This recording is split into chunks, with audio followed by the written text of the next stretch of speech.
Good morning. এখন ঘড়ির কাঁটাতে মোটামুটি 5টা বাজে।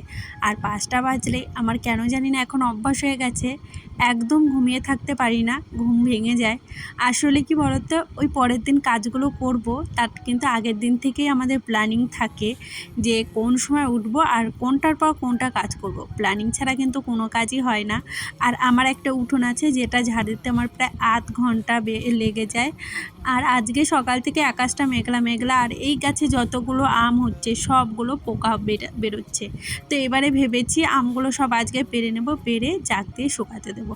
আর উঠোনটার যা বেহাল অবস্থা না, আমি ভেবেছি গোবর এনে একটু লেপবো, কিন্তু ওই যে বৃষ্টি নামছে দুদিন অন্তর অন্তর, সেই ভয়ে আর আমি লেপছিও না। আর এই উঠোনটা ঝাড় দিতে আমার সকালবেলায় এতটা কষ্ট হয় কি বলবো।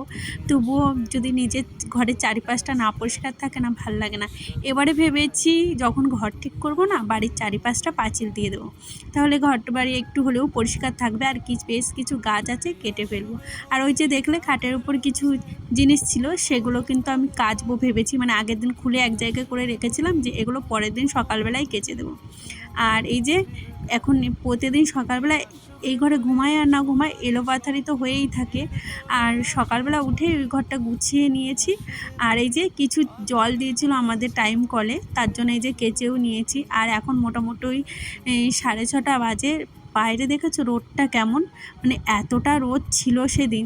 আর একদিন ধরে তো বৃষ্টি পড়ছে। আর যেহেতু আমি তোমাদের সাথে প্রতিদিন ভিডিও শেয়ার করতে পারছি না, ভাবছি একদিন বাদে বাদেই শেয়ার করব, যেহেতু নিজের শরীরের চাপ নিয়ে না ক্ষতি হচ্ছে আমার, তাতে যা হবে হবে। যাই হোক, এইদিকে দেখো আমার মেয়েও ঘুম থেকে উঠেছে, আর ওকে আমি ব্রাশ ধরিয়ে দিয়েছি। তারপরে এই যে ঘরগুলো মুছে নিলাম সকালে। আর আমি এখন থেকে না চেষ্টা করছি সকালবেলা ঘর মুছে একেবারে স্নান করে পুজো দিয়ে। তবে হ্যাঁ, প্রতিদিন আমার হয় না, কেননা আমার 9:30টার মধ্যে রান্না করতে হয়। তাই আমি চেষ্টা করি যতটা সকালে পারি ঘুম থেকে উঠে এই কাজগুলো ফটাফট করে নিতে। আর মুছতে গেলে তো ওইখানে মোছামুছি থাকে। আমার হাজব্যান্ডের কাছে মাঝে মাঝে বকা শুনি, কেন বলো তো, ওই একটু চাটা খেতে দেরি হয়ে যায়, ও চাই 7টার মধ্যে, আর আমার 7:30 পৌনে 8টা বেজে যায়। তো আজকে সুন্দর করে গুছিয়ে ঠাকুরকে পুজো দিয়েছি। আর এই পুজো দেওয়ার পর মনটা এত ভালো লাগে, সকালে সব কাজে এরপরে মন বসে। যাই হোক, এদিকে দেখো চা চাপিয়ে দিয়েছি। আর সত্যি কথা বলতে কি, ঈশ্বর যা চায় আমরা তাই করি, কিন্তু তার বাইরে আমরা যেতে পারি না। আর এই 9:30টার মধ্যে রান্না করব, তারই প্রস্তুতি চলছে। আর এদিকে আমি ভেবেছিলাম আজকে সেরকম কিছু রান্না করব না, কিন্তু আমার বরমশাই যে সেরকম কিছু না রান্না করে খেতে পারে না, ওর যে সিম্পল খাবার একদম খাবে সেটা পারে না, ওই ডাল দিয়ে তো একদমই খেতে পারে না। তাই ঢ্যাঁড়সগুলো ছিল ফ্রিজে, ঢ্যাঁড়সগুলো ভাজবো। আর কি বলো তো, মাঝে মাঝে না রান্না করতে ইচ্ছা করে না, তবুও কিছু করার নেই। যেহেতু আমার একার সংসার, তাই সমস্তটা আমার একাকেই সামলাতে হয়। আর কালকে থেকে তো আবার মেয়ের স্কুল খুলবে, সে একটা টেনশনে রয়েছি। কি বলো তো, ওর পেছনে সকালবেলা উঠে আমার 1 ঘন্টা দিতে হয়। ওকে রেডি করা, ওকে টিফিন বানিয়ে দেওয়া, প্লাস ওকে খাইয়ে দেওয়া। খাইয়ে দিতে গেলে আধ ঘন্টা লাগে। আর যেহেতু ওকে এখন টাকলু করে দিয়েছি, চুল বাঁধার আমার ঝামেলা নেই। ওটা একটা বড্ড ঝামেলা, ওর বড় চুল হয়ে গেছিলো, ও তো একদমই কাটতে চাইছিল না। তারপরে ওই যে জোর কড়াই বোঝানোর পর ও নিচে থেকেই দেখলাম রেডি হলো, চুল কাটার জন্য। যাই হোক, আজকে ডাল রান্না করেছিলাম, ওই বরবটি কটা ডালে দিয়েছিলাম। আর এদিকে সয়াবিন রান্না করেছিলাম, আর বরবটি ভেজেছিলাম। একটু ঝটপট করে রান্না করছিলাম, কি বলো তো, ওই যে খেয়ে যাবে তার জন্য। আর আমি না গরম মশলা বেটেই দিই, তাতে আমার মনে হয় টেস্টটা বেশি ভালো হয়। আর এখন বাজে ওই 10টা, আমার মোটামুটি সমস্ত কাজ আজকে কমপ্লিট হয়ে গেছে।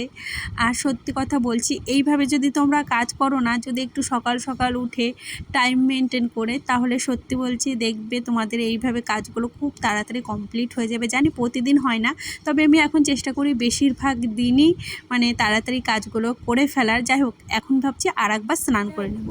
পেরে না আমার বর জাগ দিয়েছে, ওই কার্বাইড দিয়ে জাগ দিয়েছে। আর এই যে স্নান টান করে আবার আসলাম, সকালে একবার স্নান করেছি। আর এখন মোটামুটি 11:30টা বাজে। আর আমার তো 10:30টার মধ্যে আজকে সমস্ত কাজ কমপ্লিট হয়ে গেছে। তো এই দেখো, এর আগের দিন কিনেছিলাম এই সসটা, এটা চকলেটের চকলেটের বাদাম টাদাম দেওয়া। যাই হোক, আমি অত সব জানি না, কিনেছি আমার মেয়ের জন্য এনেছি। আর এই যে চিয়া সিড, যেটা কিন্তু আমি ঢুকেছিলাম, এটা আমি বাইরে কোথাও পাচ্ছিলাম না, যার জন্য ঢুকেছিলাম। এই চিয়া সিডটা কিনেছি। আর এই যে এই সসটা কিনেছি,